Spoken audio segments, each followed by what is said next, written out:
Hey friends, and welcome to the Happy Hour with Jamie Ivey podcast. I'm your host, Jamie, and I'm so glad you're here. Each week on this show, I invite a girlfriend to join me and we chat about the big things in life, the little things in life, and everything in between.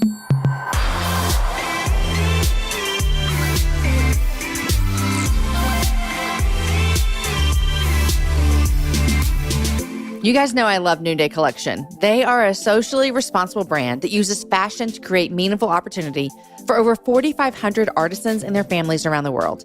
When you purchase Noonday accessories, you are helping keep families together, send children to school, and build a flourishing world. Noonday Collection just launched their fall line, and you're going to love it.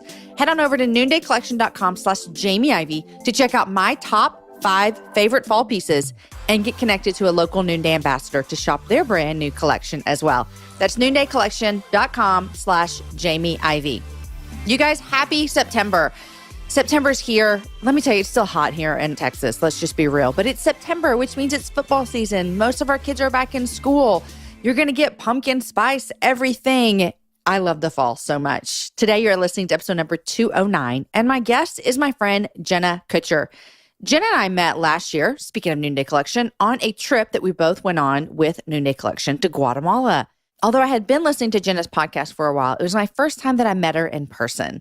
Jenna and her husband are expecting their first child soon, and so that is super exciting. Today, we talk about what it was like for her walking through infertility. We talk about that journey, and we also talk about how she started her whole journey as a wedding photographer. You're going to love hearing her story of getting from point A to point B, where she is now. Also, you guys, if you follow Jenna on Instagram, you know that she is now a model for Aerie.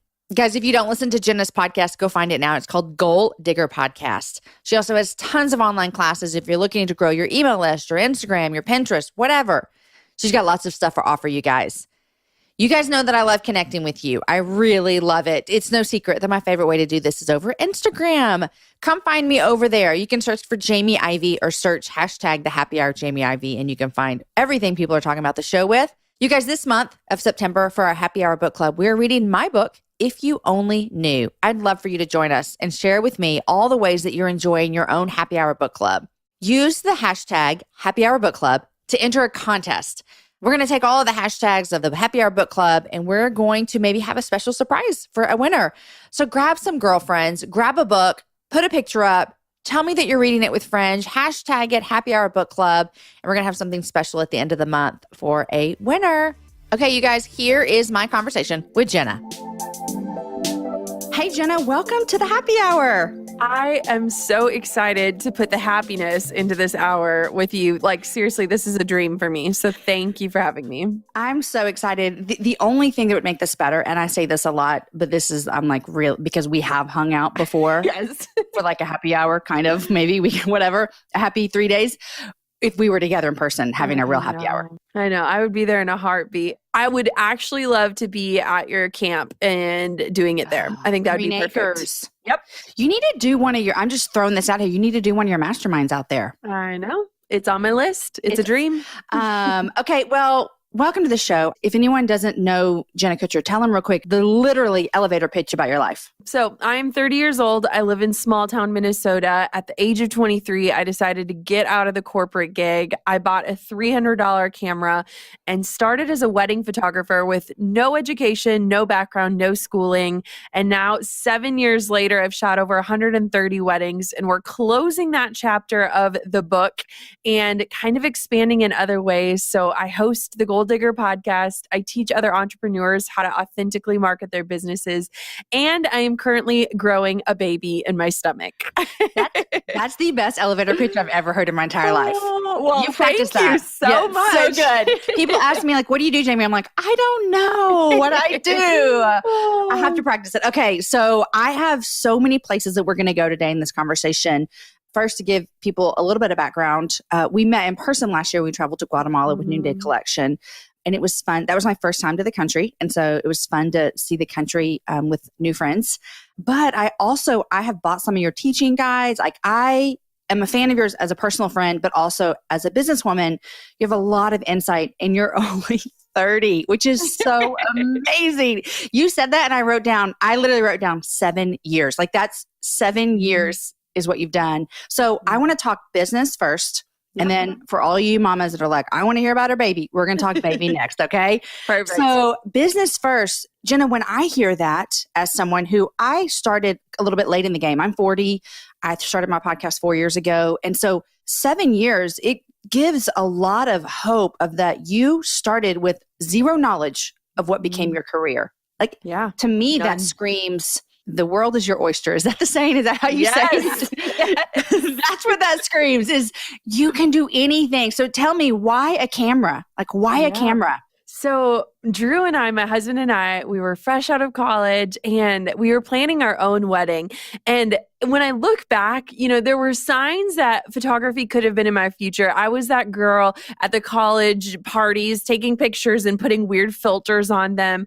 But at the time we were planning our wedding, and I wanted to have a nice camera for the wedding shower and the rehearsal dinner and all that kind of stuff. And when I say nice, I mean, it was a $300 camera. So it wasn't anything out of this world. But I made Drew model for me, and poor guy, we have some hilarious photos of him. But I really just fell in love. And I think a lot of times when you start pursuing what you think you want to do, which for me, I thought I wanted to be in the corporate world. I thought I wanted this 9 to 5 and this window filled office. And I ended up kind of in this pit, and I worked for Target, great company, but it just wasn't the right fit for me. And so every day showing up in red and khaki and being buried under a pile of paperwork and working in the stores where you just kind of felt like a glorified team member, I knew there was something more, and I'd kind of lost that creativity that I had grown up with. And so I just started taking pictures for fun. But then I decided I'm going to start a blog. And this is, before blogs were so common. And we started to really get people that were following it. And then I just kind of started to take pictures of other people and put it out there. But I was always somebody who valued time. I think time is my biggest motivator, not money, but like, how am I spending my time? Because how I spend my days is how I spend my life. And so I was like, if I'm going to be spending time on this, then I need to be making money. And that was kind of when the business was born. What you just said is something that I think a lot of women who are starting in a new career, a hobby that they want to turn into a business, that they really struggle with the fact that you just said, if I'm going to be spending time on this, I should be making money at it. Yes. And I think that that's the biggest issue, is that we don't feel worthy of getting paid to do what we love. We have always been raised that work is work and passion is passion. And when those two can mix in a beautiful way, I think that is when true success happens. But we almost feel guilty charging money when we're doing something we truly enjoy. That is what it is. And if you truly enjoy it, you think, oh, I should just be like doing this. For example, I have a friend who's about to take some photos for me. We're friends, but I'm going to pay her for her work because it's her passion and she's good at it and she deserves to be doing that. Okay. So you get a camera, you start taking pictures, you've got a blog. Where did you get into wedding photography? So at the time I was planning our wedding and we were super poor. Like, we had pizza at our wedding. Legitimately, we had no money. We were out of college. And so can I tell you that if you were in Austin, you're like, we're serving pizza. They're like, this is the best wedding we've ever been to. It was so amazing. Yes. Well, this is 7 years ago, pre-Pinterest. And so, we were doing things as best as we could at the time, but I knew what my experience as a bride was. And I was just enamored with the industry. I love marriage. I love love stories. And I knew what I wanted as a bride. And when I look back, what is so cool is that at the time I was my ideal client. And so I decided, I love weddings. Drew's brother and his wife got married in Jamaica, and they knew I had just bought this camera. And they were like, you know what? We really don't want to pay the resort to take our photos. Would you just be willing to snap a few pictures? And I was like, if I'm going to do this, I'm going to do it right. And looking back, oh my goodness, I did so many funny things. I hung the dress up in a palm tree, and I took 8 bajillion photos of their rings on top of a beer can, and just all of these really weird things. But I had this vision where I was like, if I'm going to do this, I'm going to make it look like the weddings look in the magazines. And so after that first wedding, I was just so on fire. And I figured out, I'm like, if I can figure out how to convince 25 brides to hire me, I could match my salary and quit this job. And so that was when the real hustle began. And so many people are like, well, how the heck did you get 25 brides? I was that girl that anytime Facebook said so-and-so got engaged, I would shoot them a message and say, hey, I don't know if you know, but I'm actually a wedding photographer and I'm looking for weddings for next year. If you're interested in hiring me, let me know. And so I really, really hustled and I invested into this quote business and I was able to leave my job within a year. And so that began this whole career in an area where I had no education in, but I'd gone to school for business. And I think that that was the best thing that ever happened to me because I can learn the art and I can feel how to be creative, but nobody ever told me how to actually make money doing something that I loved. You know what I also love that you just said is that you just straight up sent them a message like, hey, I am a wedding photographer. Yeah. Not like, hey, I just bought a camera and I could do it for like cheap. I'm trying. You're like, I am Jenna Kutcher, the wedding photographer. Yes. I just remember I would sit down with these clients and the best thing is that I was a bride myself. And so we could talk wedding like it was a foreign language. And they didn't even honestly care that much about my experience at the end of the day because I could talk to her in a way that I knew she wanted to be seen and heard. And so when I look back at that, it was a total fake it till you make it situation. But at the same point too, I knew from my own experience what I valued, what I wanted. And so I brought that to the table. And I think that that relationship said so much more than any piece of marketing ever could. It's so true. Whenever you're with someone and you feel like they actually care about what they're doing with you, you'll call them back to service your refrigerator next time again. You know, and every kind of silly thing that happens, our air conditioner went out and the guy was so kind. He was so kind. I don't even know if he did a good job, but we're going to call him again. You're like, if our air conditioner goes out tomorrow, you'll be back. Thank you, sir. You'll be back. Thank you. I don't care if you're not doing good work. You're so nice. Okay, so this is great. You started your business. Within a year, you're quitting your corporate job and you're doing something that you really love. But what I know is in those 7 years, a lot more happened than just you becoming a wedding photographer. Give us the little couple of things of how life has changed from a business standpoint. Let's still stick with business. From a business standpoint, those 7 years, more than just Jenna Kutcher, the wedding photographer, came out of that. Yeah. So I actually had a pretty big identity crisis. And I think so many women can relate to this. And so my entire life has been summed up in titles. When I was a kid, I was a gymnast. When I was in college, I was a diver. And then I became this wedding photographer. And that was what I found my identity in. And when I look back over the last 7 years, what ended up happening is that I believed the lie of more, that more equals more. And so the first year I did 25 weddings. The second year I did 27 weddings. By the third year, I was named the best wedding photographer in Wisconsin, and I took on 30 weddings. And I thought that more work was like more to be glorified about me, that it meant something about me. But in that third year, I hit absolute and complete burnout. When you think about the Midwest wedding season, I was shooting 30 weddings between the months of April and October, which means I was doing double headers. I was shooting almost every single weekend, and I really didn't have a life. And so I remember just being so exhausted that I could collapse. And I loved my clients so dearly, but I knew that I had to cut back or I would be entirely out of the industry that I worked so hard to get into. And so my husband and I sat down, and I was a breadwinner, and I said, what is this going to look like moving forward? Because I cannot do this again. And so we decided to cut the amount of weddings I took in half down to 16. And I said, I don't care if I'm making half of the money I'm making. I don't care about six figures. I don't care about any of that. I want a life back. And that was the single best move I made, because once I cut back, I realized I'm passionate in other areas. I'm good at other things. I actually can teach people the ways that I built this six-figure business in 3 years flat. And I want to help other people see what's possible for them and to stop the glorification of busy. And so that was when the education side of my business started. And it really started just as mentoring other photographers and saying, here are the things I did right. Here's what I did entirely wrong. And here's how you can actually get paid to do what you love. And I knew that at some point I needed to make that scalable, because doing one-on-one, whether it's anything you're doing, whether it's photography shoots or mentoring or teaching somebody or creating custom orders, you can't scale that in any sort of way. And so looking back over the last 7 years, I cut back on photography and started focusing on all of these other facets of growing a business. And that's kind of what has led me to where I am today. What is your job title today? I mean, I don't really cling to What would titles you put on a anymore. business card, Jenna? Oh, What would you put Lord. on a business card? Someone asked me for a business card the other day, and I was like, I have not printed a business card in like 4 years. But I think if I had a business card today, it would be podcaster, educator, and girl next door, because not much has changed about who I am. But this day and age now, I am teaching thousands of entrepreneurs how to market themselves and how to really kind of break the chains on feeling free to be who they are and understanding that those things that they think are holding them back, those might be the actual things that connect them to other human beings.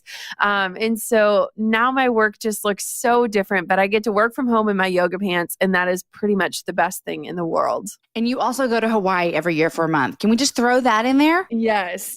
So we will be in Hawaii for almost 3 months total this year. We own a condo there. Actually, spoiler alert, we just bought a second condo like yesterday. And so we're just really excited about having spaces that we can share with our friends and family and followers. And we love Hawaii. We've never been to Hawaii. So maybe we need to come stay at the, what do you call it? Your condo. Yeah. What's the second one's name now? I don't know. We got to do a 2.0, I guess. You have to have a name. We've never been to Hawaii, but it's on our list as well. Okay. So I love one of my favorite things that I love about you and that I have learned from you is that when you're dealing with the people that are following you. So let's talk about social media real quick, because I mean, you've got like 590,000 followers on Instagram. You have an email list. You have all of these things. There are women who are listening who we love social media and we hate social media. We love social media. We hate social media. And I've said before that my social media has moved more towards I use it to think through business things, which I think that you do as well. When did that change for you? Yeah, I mean, it was funny. The other day, I was shooting one of my last weddings ever, and one of the bridesmaids was like, "Oh my gosh, did you cry?" No, I'm ready. You were like, I'm ready. You're like, I'm so ready. One of the bridesmaids stopped me, and she goes, "How do you become an influencer?" And I was like, "Oh, sister, this is a long conversation not to be had while I'm taking pictures of a bouquet." A few years back was when I really started to be strategic when it came to social media. And I think for so long we were focused on Facebook pages, and now the focus has shifted to Instagram. And it's another place that can totally take over your identity. And I know that I have gotten sucked in from time to time. But when it comes to social media as a whole, what I really think we need to bring back to it is the social aspect of it. Nowadays, you can walk down the street, you can sit on an airplane, you can be just about anywhere and just watch people mindlessly scrolling. They're not stopping to double tap. They're not stopping to read. They're not stopping to type. And I think that what we've lost is the social part of it.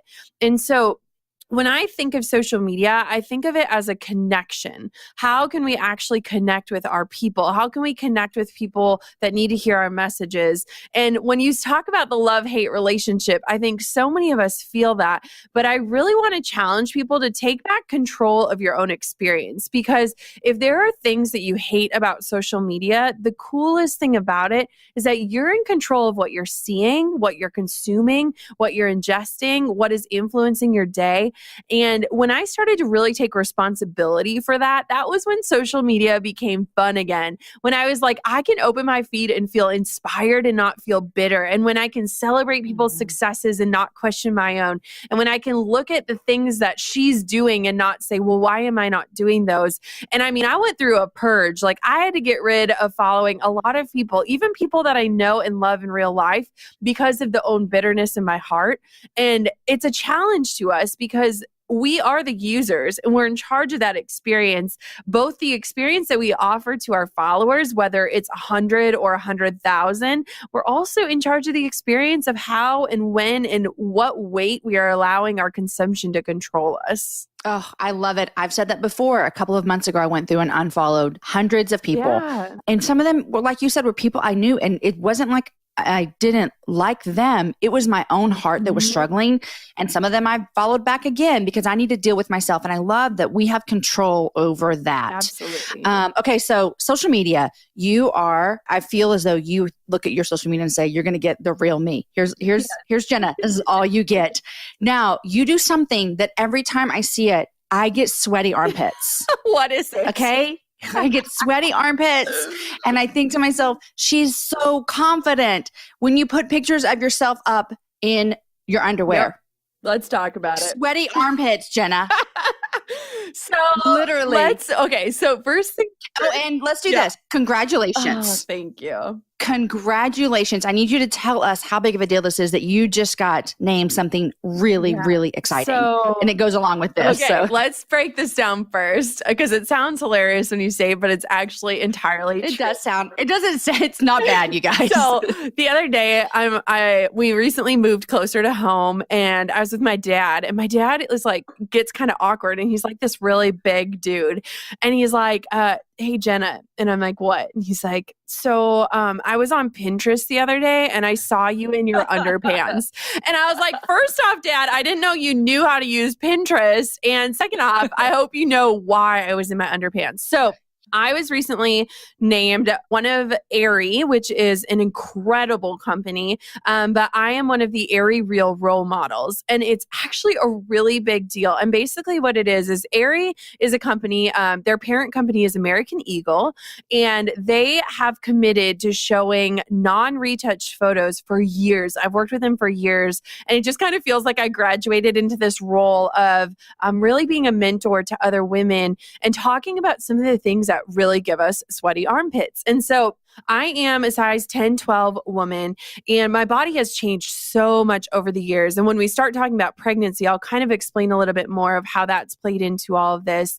And for so many years, I hid under clothes. I hid from photos. I kind of laughed it off and said, I'm a photographer, so I don't have to be in pictures. And I feel like there are stages of my life that weren't even documented because of how uncomfortable I was in my skin. And I recently shared a post where sometimes when I look at photos, I don't even remember the moments. I remember the insecurity I was feeling in that moment, thinking, oh, my arm is fat, or my armpit fat is showing, or whatever that is. And once I started to just show up and to talk about these things, I think that it initially started almost as a coping mechanism so other people couldn't say those things about me. Yeah, we do that. Like I'm going to self-destruct so that you can't. And I think that when I look back on it, as my following grew, of course, there were people that would love to point out my flaws.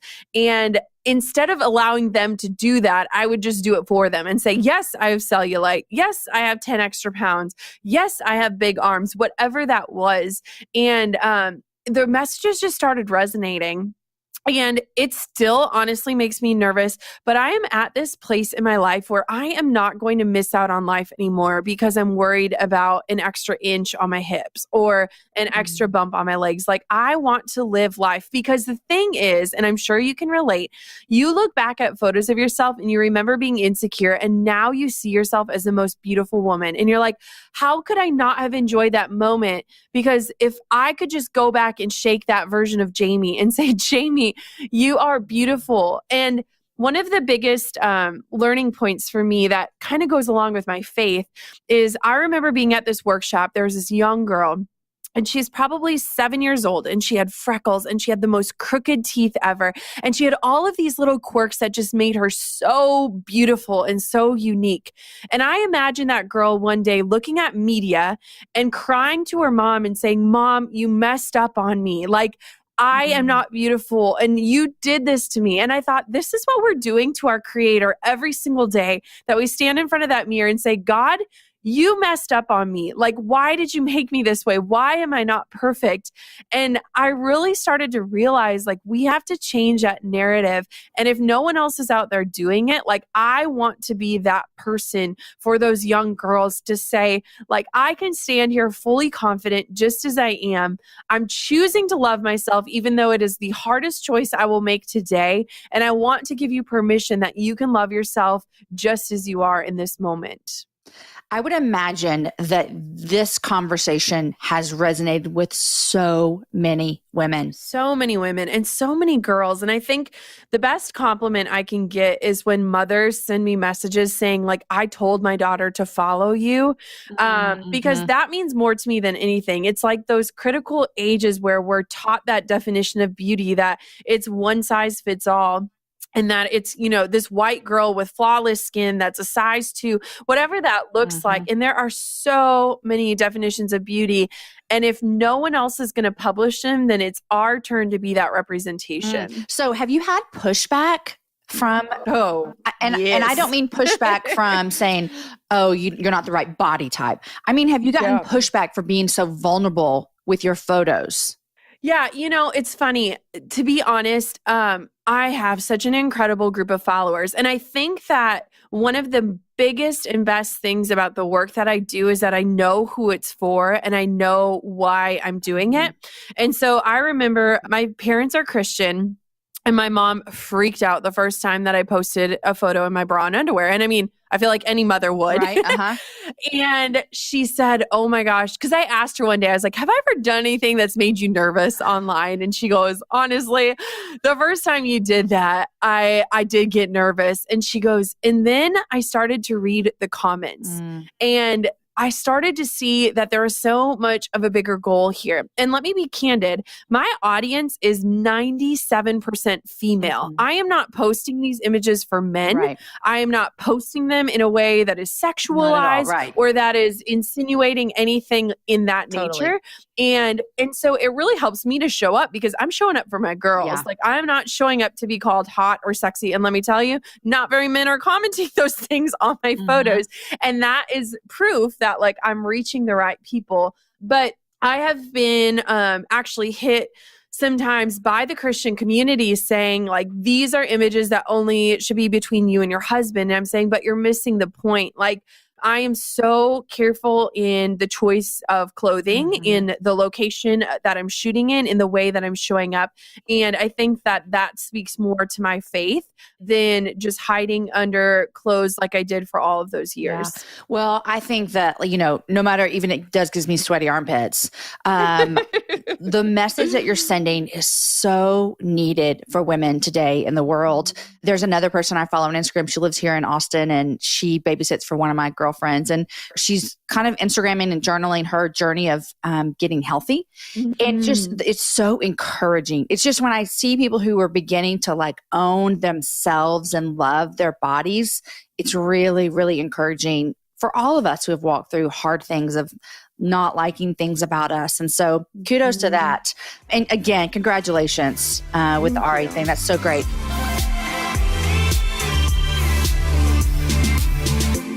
Guys, I know you're loving this show, but first I want to thank our sponsors. First, I want to thank Build-A-Bear.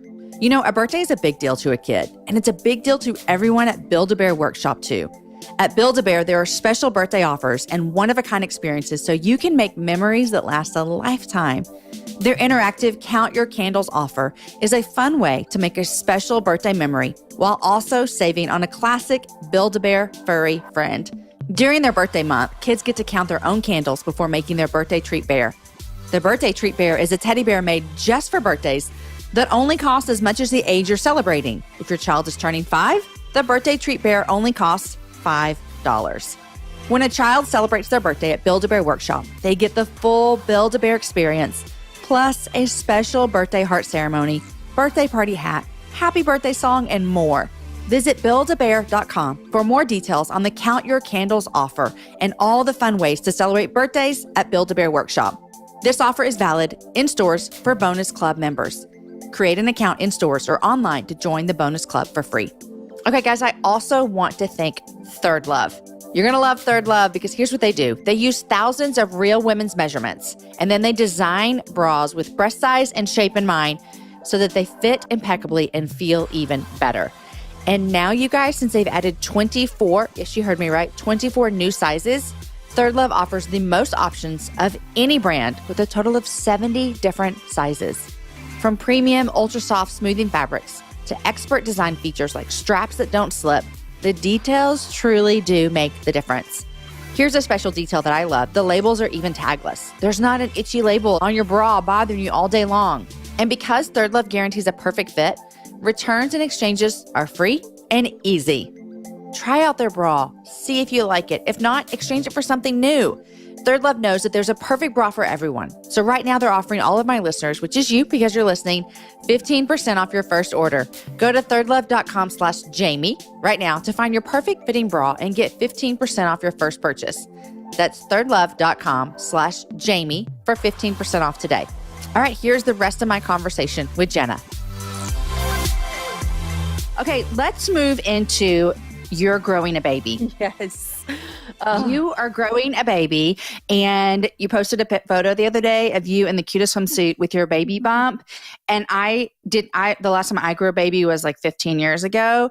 And I said, I would wear that now if I was growing a baby. And I didn't then. I don't think I ever put a swimsuit on when I was growing a baby, but my baby was also born in January. But you're growing a baby. Congratulations. But it has not been an easy road for you. Not at all. So should we dive into that?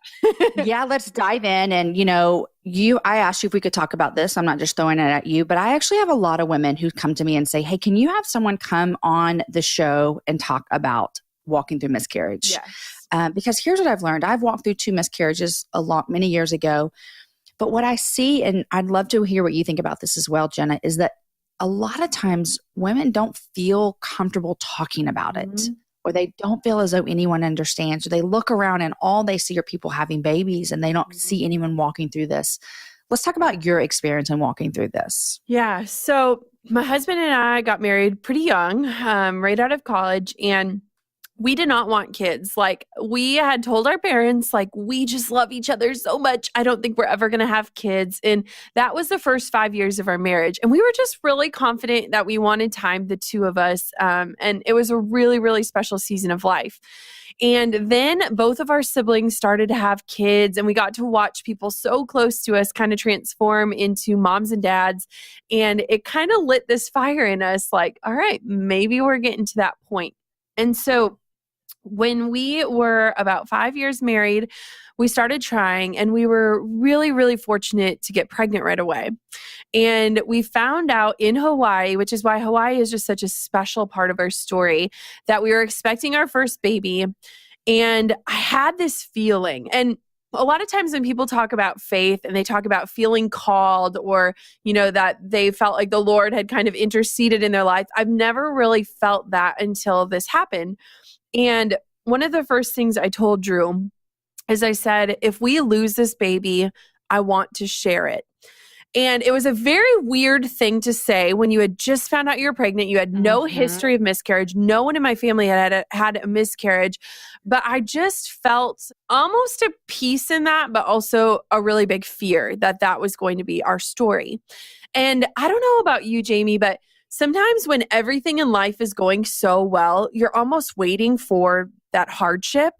Like, you're kind of waiting. Well, I'm always waiting because I'm a 6. So I always think the shoe's about to fall. And I don't know if that was it, that like life was just so good. And I was like waiting for what that hard thing would be. But I remember calling my sister and telling her so excitedly, like, oh my gosh, we are pregnant. Drew was reading daddy books on the flight home. Like, we were so excited, but I also just had this feeling that maybe something wasn't going to be right. And so we went in for our first appointment.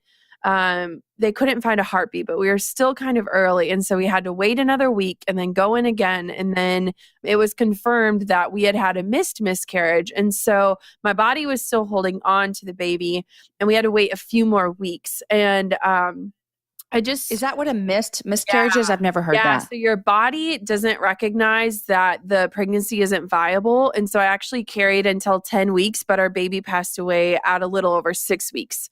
So I carried for another month. And that was probably one of the hardest things in my entire life, is your body still thinks it's pregnant, but it's not doing its job to remove the pregnancy. And so I felt like a ticking time bomb, but I also was just so angry. Like, I was angry that, 1, this happened, but 2, that my body didn't recognize that it happened, and that every single day I was waking up feeling pregnant but not pregnant. And it was just devastating. And so right when it happened, I decided, like, we need to talk about this, because we knew so many of our friends had been through this, and it was like that quiet thing in the room, that you don't bring it up and you don't talk about it, Mhm. but you know it happened and you're not quite sure how to approach it.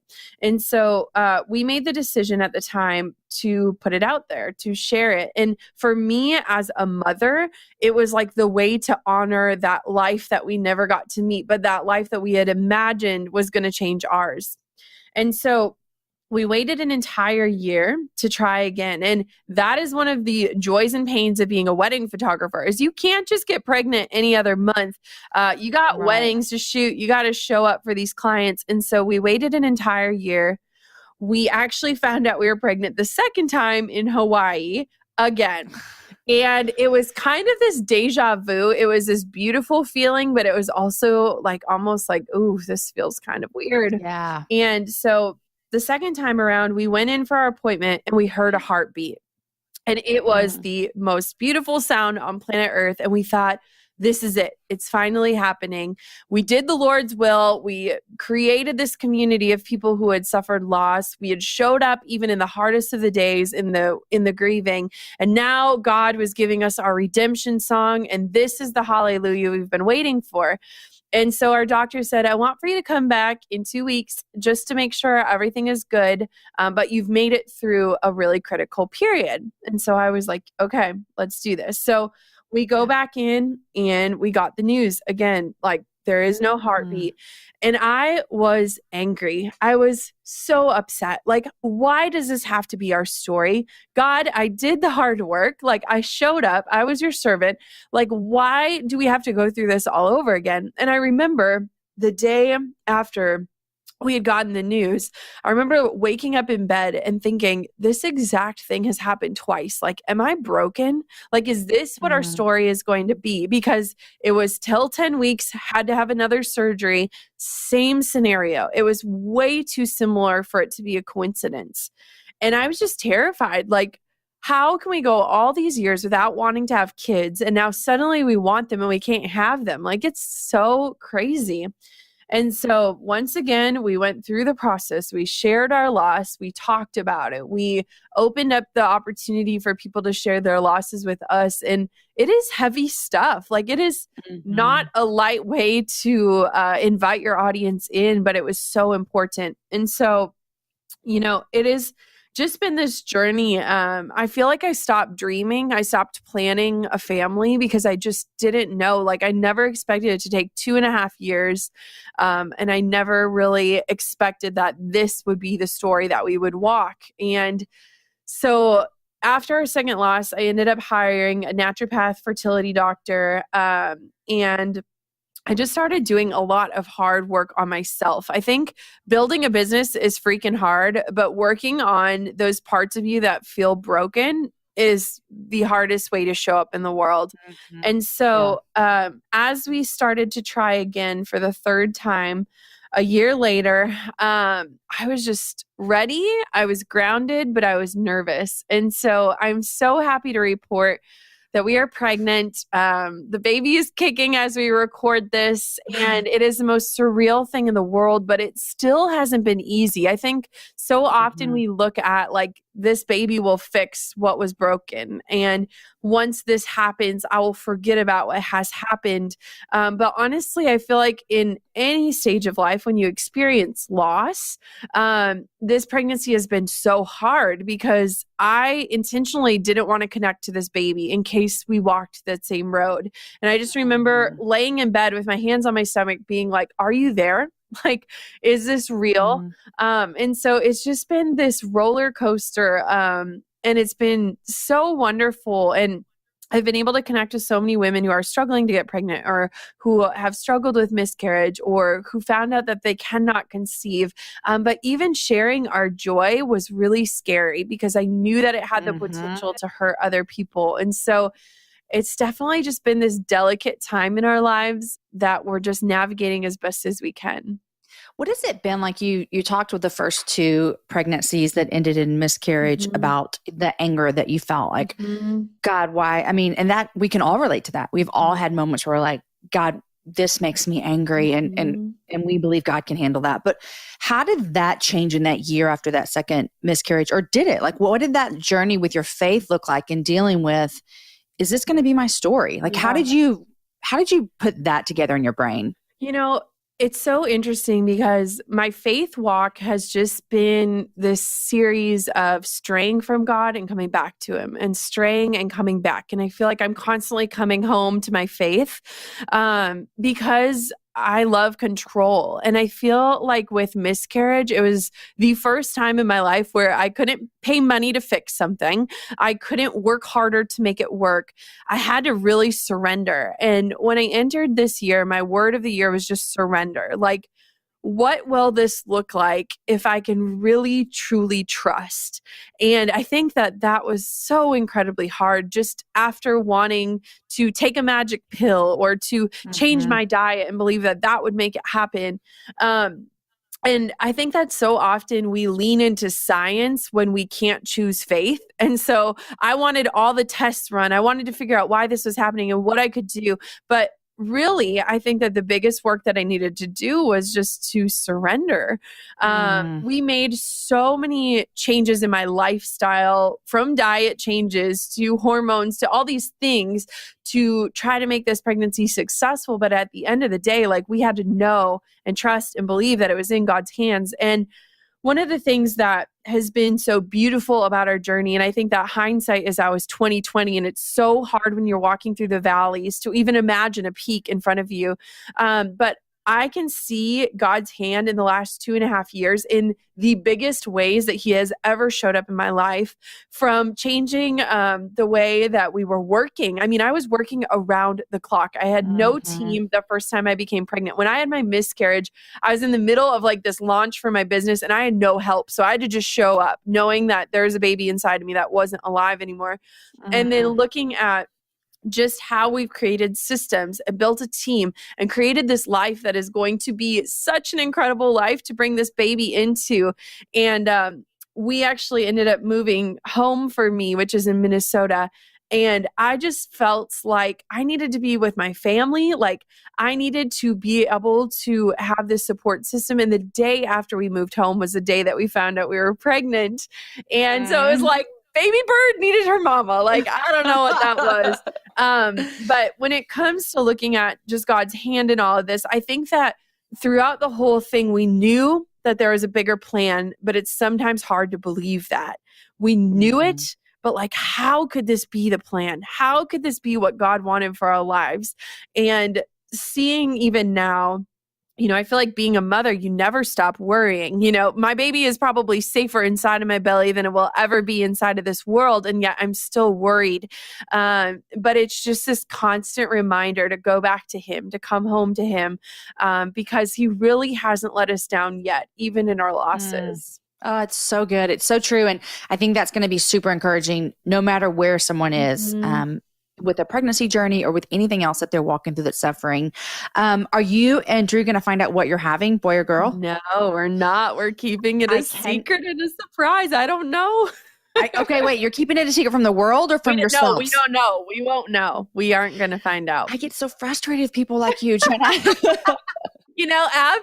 After losing 2 babies, we just don't care. Yeah. And like, I just feel like in life, we can get answers. We can Google almost anything. And like, how could this not be the best surprise of our lives? Here's the deal. When people say they're not going to find out, it makes me, I'm like, I'm mad at you for like not fulfilling my desires. Yes. But I did not do that. I knew I was having, but I can only imagine the joy that comes, because it's like delivery is so difficult and stressful and hard. And then there is this, not only is there the huge prize of a baby at the end, but there is like, what is it? Yes. So I feel like that's going to be my pushing power. It's like, the faster I do this, the sooner I'll find out what it is. Are you going to have someone photograph? Yeah. So I've actually been fortunate enough to photograph births, and it is honestly even more powerful than a wedding day. So much more powerful.